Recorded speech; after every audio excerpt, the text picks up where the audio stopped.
주님을 찬양하오니 주님을 경배하오니 왕이신 예수여 오셔서 좌정하사 다스리소서.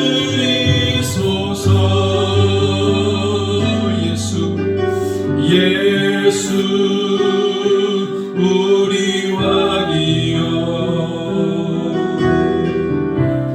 이곳에 오셔서 보좌로 주여 임하사 찬양을 받아 주소서. 주님을 찬양하오니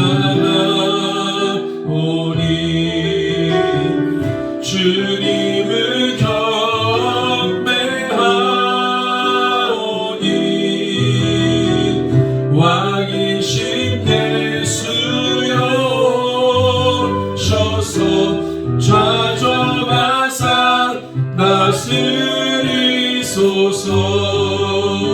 예수 우리 왕이여 예수 우리 왕이여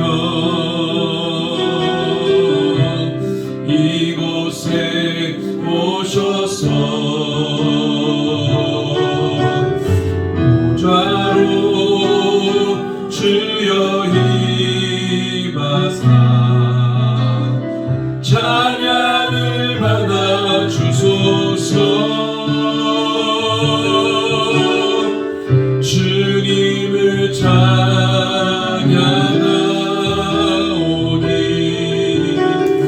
주님을 경배하오니 왕이신 예수여 오셔서 좌정하사 다스리소서. 주님을 찬양하오니 주님을 찬양하오니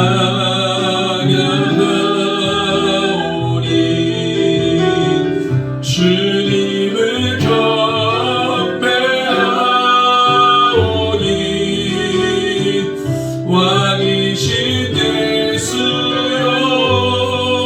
오셔서 좌정하사 다스리소서.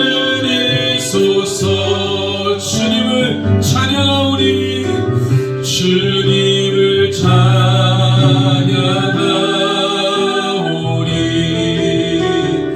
주님을 경배하오니 왕이신 예수여 오셔서 좌정하사 다스리소서.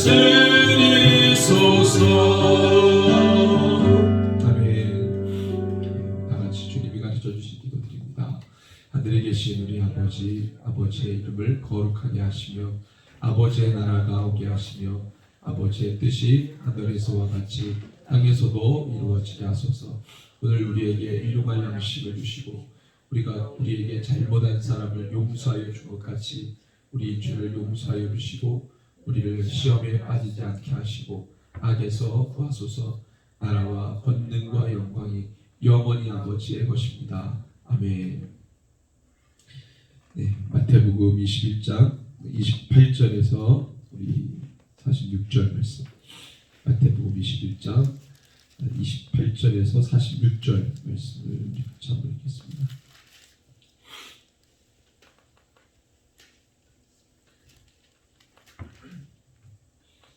네, 같이 읽습니다. 그러나 너희 생각에는 어떠하냐? 어떤 사람에게 두 아들이 있는데 맏아들에게 가서 이르되 예 오늘 포도원에 가서 일하라 하니 대답하여 이르되 아버지 가겠나이다 하더니 가지 아니하고 둘째 아들에게 가서 또 그와 같이 말하니 대답하여 이르되 실소이다 하였다가 그 후에 뉘우치고 갔으니 그들 중에 누가 아버지의 뜻대로 하였느냐? 이르되 둘째 아들이니이다. 예수께서 그들에게 이르시되 내가 진실로 너희에게 이르노니 세리들과 장로들이 너희보다 먼저 하나님의 나라에 들어가리라.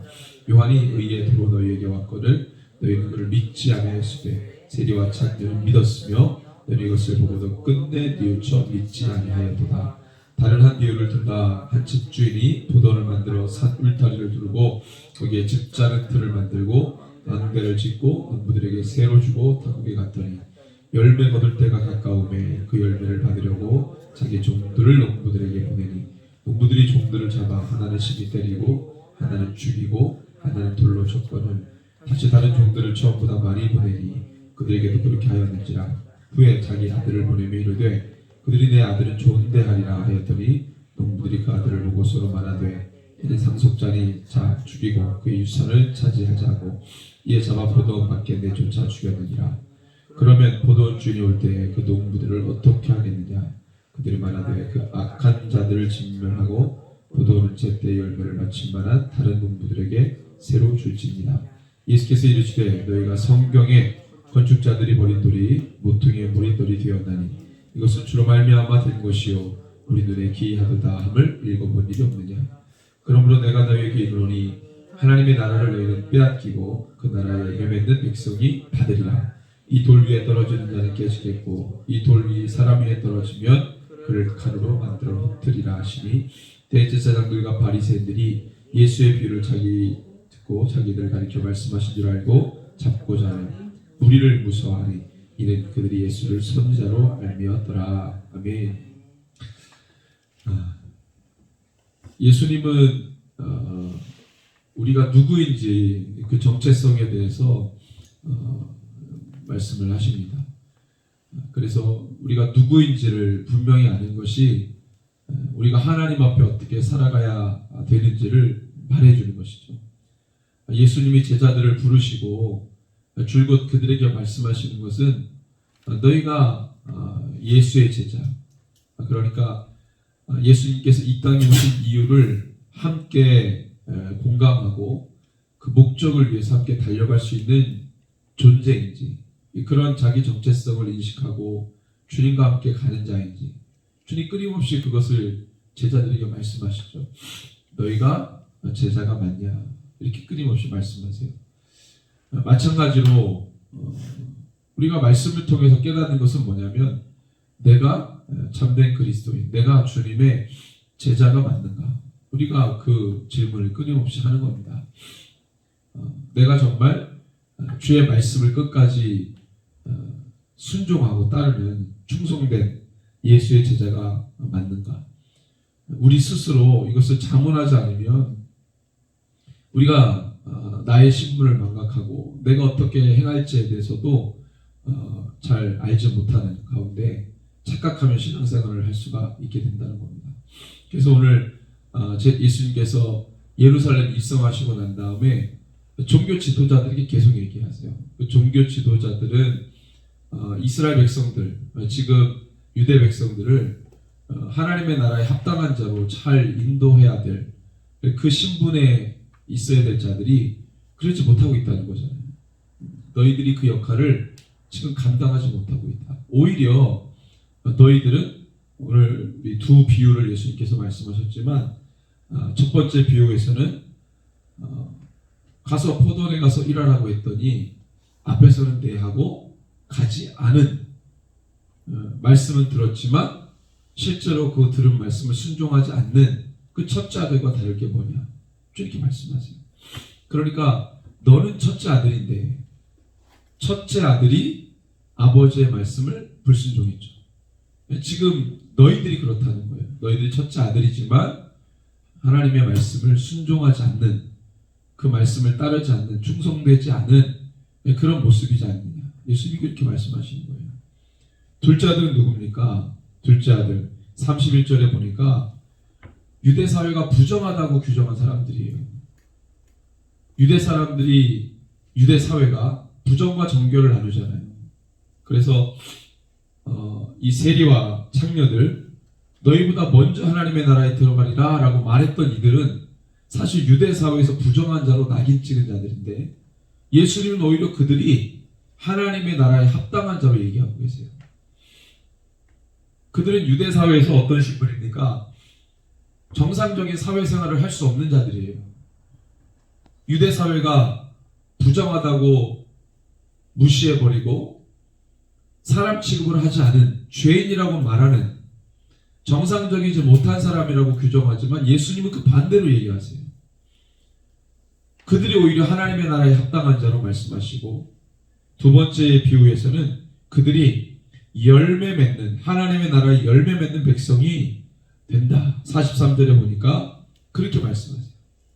반대로 얘기하면 그 역할을 감당해야 될 유대 종교 지도자들은 하나님의 나라에 합당하지 않고 유대 사회가 부정하다고 비정한 이 세리와 장녀들은 오히려 하나님의 나라에 합당하다, 이렇게 말씀하시는데, 그 기준은 뭐냐면 주의 말씀에 순종했느냐 안 했느냐 이거예요. 종교 지도자들은 주님의 말씀에 순종하지 않았다는 거고, 세리와 장녀들은 예수님의 말씀을 믿고 따랐다, 이 얘기를 하시는 겁니다. 저와 여러분들이 그리스도인으로 이 땅에 살아갈 때 가장 중요한 건 뭐냐면 주님의 말씀, 우리 가운데 이 성경으로 주신 이 주님의 말씀을 따르느냐 따르지 않느냐 이거라는 거예요. 순종하느냐 순종하지 않느냐, 결국 이거죠. 우리가 예수님의 제자라고 한다면 제자는 스승을 따라가는 자죠. 그의 말씀을 준행하는 자죠. 너희들이 듣고 많은 자들이 아니라 그 들은 말씀을 행하는, 행함의 믿음, 그리고 행위의 열매를 갖는 그러한 사람들이냐, 이것을 우리에게 끊임없이 말씀하시는 겁니다. 예수님께서 21장에 예루살렘 입성하시고 난 다음에 가장 먼저 하신 일은 예루살렘 성전을 정하시는 일이었잖아요. 그때 주님이 예루살렘 성전이 본래 해야 되는 기능을 말씀하셨어요. 만민을 위해 기도하는 내 집이다. 그러니까 예루살렘 성전은 수많은 영혼들을 위해 존재하는 거지 어떤 특정 종교를 유지하는 기득권 세력을 위한 장소가 아니에요. 예수님께서 그 역할, 본래의 본질, 그 기능을 회복하시잖아요. 그래서 그것을 감당할 그 일꾼들, 그게 바로 종교 지도자들 아닙니까? 그들이 그 신분을, 그 역할을 해야 되는 이유는 뭐냐면 하나님께서 그 역할을 하라고, 수많은 영혼들을 하나님께로 돌아오게 하는, 그들을 회복시키는, 그 사회에 어려움이 있으면, 그늘진 곳이 있으면 그거를 깨끗게 하고 그들을 돕고 섬기고 이 역할을 하라고 그들에게 그 신분을 줬는데 유대 사회가 그것을 감당하지 못했어요. 만민을 위해 기도하는 집을 만들어야 될 그 종교 지도자들이 그 역할을 못한 거죠. 오히려 강도의 소굴을 만들었다. 자기네들의 기득권을 유지하기 위해서만 존재하는. 예수님께서 2000년 전에 이 말씀을 하신 것은 지금 우리의 모습과 전혀 다르지 않다고 봅니다. 우리도 마찬가지죠. 우리의 삶의 상태를 유지하기 위해서만 주님을 따르는 자들. 우리의 목적이 분명하잖아요. 우리가 무엇을 위해 살아가야 되는지가 분명하잖아요. 그리고 성경에서 2000년 동안 하나님께서 줄곧 교회에게 말씀하신 교회의 역할은 무엇이고 그리스도인들은 무엇을 해야 되는지 예수님이 손수 보여주시고 예수님의 12제자가 그 모습을 보여줬고 끊임없는 주님의 사람들이 그 모습을 보여줬어요.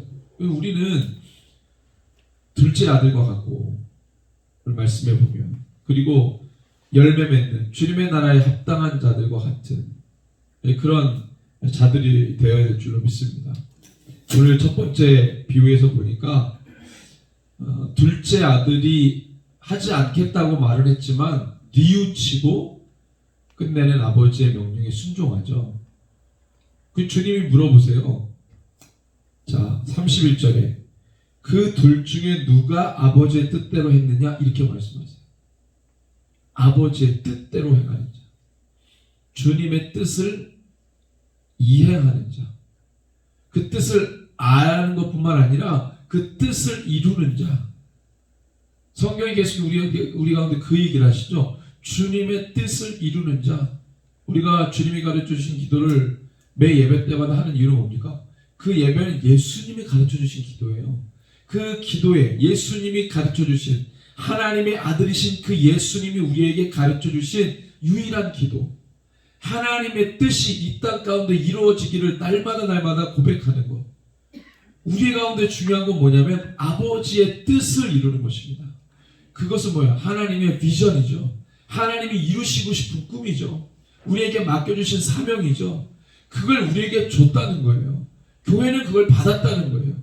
하나님의 뜻이 뭔지를 아는 공동체, 그게 바로 교회죠. 유일하잖아요. 우리가 아니고서는 누가 하나님의 뜻을 알겠어요? 우리가 그것을 깨닫지 않으면 이 세상에 하나님의 뜻을 알 자가 아무도 없어요. 그러니까 교회만 그것을 알고 교회만 그것을 깨닫고 있습니다. 우리에게 그것을 하라고 맡기신 거예요. 누가 아버지의 뜻을 이룬 자이냐? 둘째 아들입니다. 왜? 순종했거든요. 뉘우쳤어요. 하나님은 유대 종교 지도자들에게 뉘우치기를 원하십니다. 우리에게 뉘우치기를 원하세요. 돌아오기를 원하세요. 심판하고 무너뜨리고 마지막에 책망하는 걸 주님 원치 않으세요. 이 땅에 수많은 그리스도인들이 있습니다. 그들이 마지막 때 이 두 번째 아들과 같이 주님의 뜻을 이루는 자, 하나님의 나라에 합당한 자로 서기를 원하세요. 주님 그렇게 초청하시는 거예요. 그래서 32절에 보니까 그렇지만 너희가 끝내 뉘우치지 않고 믿지 않았다. 이렇게 말씀하세요. 주님은 이제 그들의 끝의 모습을 아시는 거죠. 결국 그들이 뉘우치지 않고 돌아오지 않는다는 것을 주님이 알고 계세요. 그들이 돌아오기를 원하지만 그들이 돌아오지 않는다는 것을 아시는 거죠. 우리가 한국교회를 위해서 기도를 하는데 정말 한국교회가 돌아오기를 원하는 마음에서 막 기도하잖아요. 우리 북한 땅을 위해서도 기도하고 이 지역을 위해서도 기도하고 정말 교회라는 이름하는 것이 있지만 주님 그 모든 교회가 하나님의 뜻을 이루는 교회가 되기를 원합니다. 주님의 뜻을 고정시키고 그 뜻을 아는 것뿐만 아니라 그 뜻을 위해 뛸 수 있는, 전진할 수 있는 교회. 그러려면 뭐예요? 자기의 지금 현 상태를 돌이켜야죠.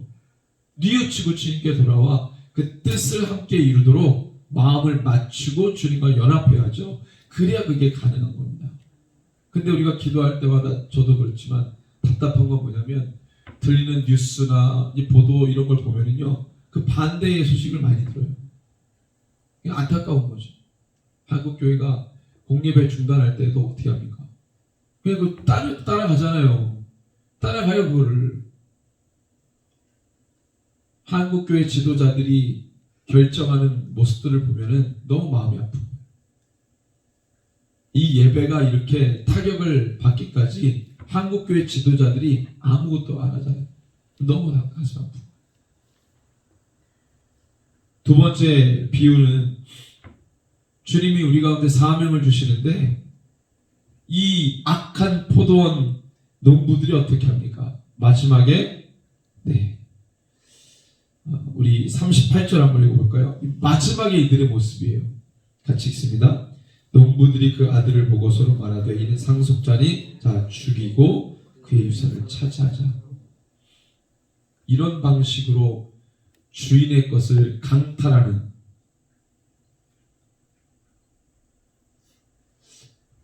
저와 여러분들은 청지기입니다. 우리는 주인이 아니고요. 주님께 사명받은 종들이에요. 우리의 역할이 뭔지를 알아야 되는 거예요. 그러지 않으면 이런 종교 지도자들이 나중에 기득권 행사하면서 자기네들 주인 노릇을 하는 거예요. 그래서 그 아들이 왔는데도 모르고 죽이잖아요. 우리가 이런 표현을 간혹 씁니다. 그리스도인들이 삶을 살아가다가 자꾸만 하나님의 뜻을 거스르는 행동을 한다. 그러면 우리가 예수님을 두 번 못 받는 것이다. 이렇게 표현을 하잖아요.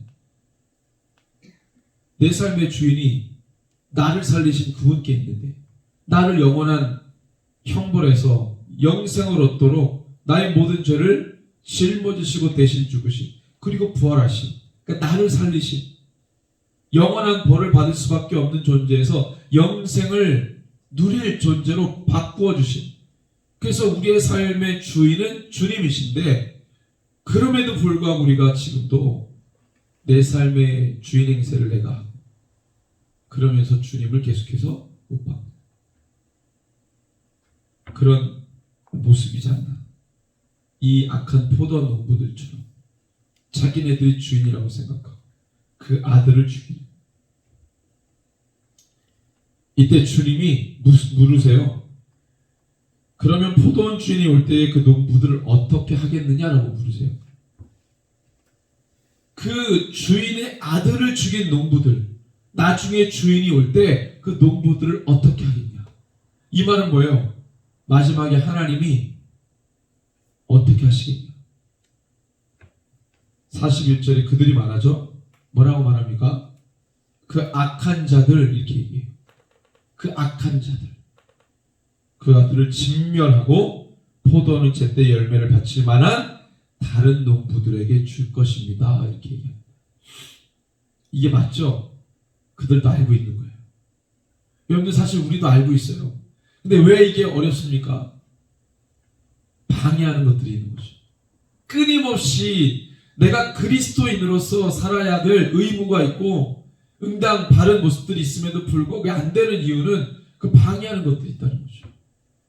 참된 그리스도인이 되지 못하고 참된 교회가 되지 못하고 사명 받았다. 우리가 주님께 사명 받은 것이 있는데 그걸 망각해 버리도록 하는 것들이죠.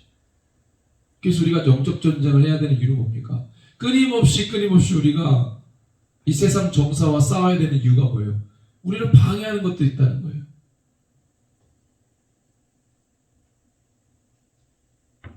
주님이 마지막 내가 너희에게 이르노니 하나님의 나라를 너희는 빼앗기고 그 나라의 열매 맺는 백성이 받으리라. 그들이 말한 거 그대로 말씀하세요. 맞다. 그들은 책망하고 심판하고 열매를 바칠 만한 다른 이들에게 이 포도를 맡길 것이다.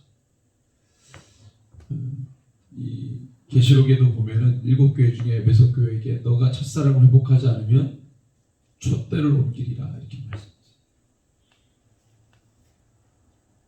내가 아니면 안 되겠지. 아니에요. 내가 안 하면 다른 사람이 합니다.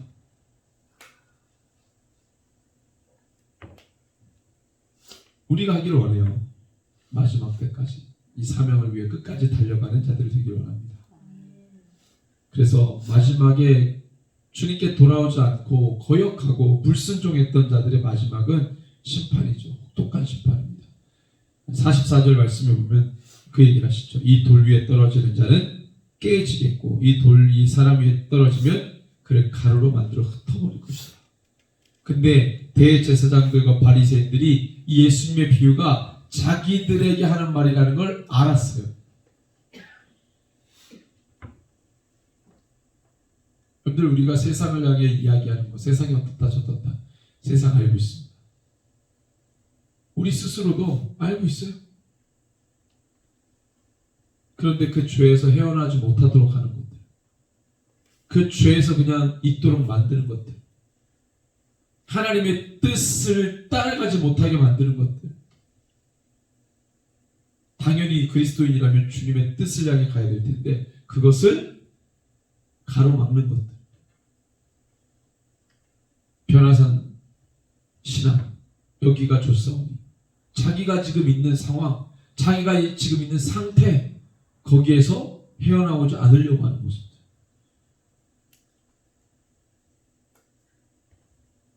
우리가 감당해야 될 사역이 있고 우리의 삶의 영역에서 주님의 뜻을 이루어야 될 주의 사명이 있는 것입니다. 마지막 때 하나님의 교회가 이 사명을 감당하기를 원해요. 주님의 뜻을 이루기를 원합니다. 그것을 향해서 우리의 온 마음을 다해 함께 그것을 감당하고 하나의 공동체로 그 뜻을 이루는 믿음의 사람들이 되기를 소원해요.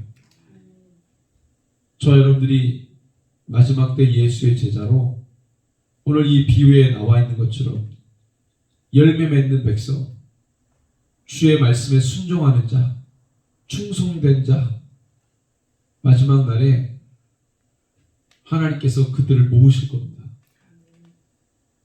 세상 정서를 따라가지 않고 거슬러 올라가며 주님의 뜻을 결국에 이루는 자들, 바알과 아세라에게 무릎 꿇지 않은 7,000명 있듯이 하나님의 말씀에 충성된 자들 주님이 모으실 거예요. 저와 여러분들이 그 무리가 되기를 원합니다. 우리 이 시간에 함께 기도할 때 주님, 우리의 이 죄된 행위에서 돌이켜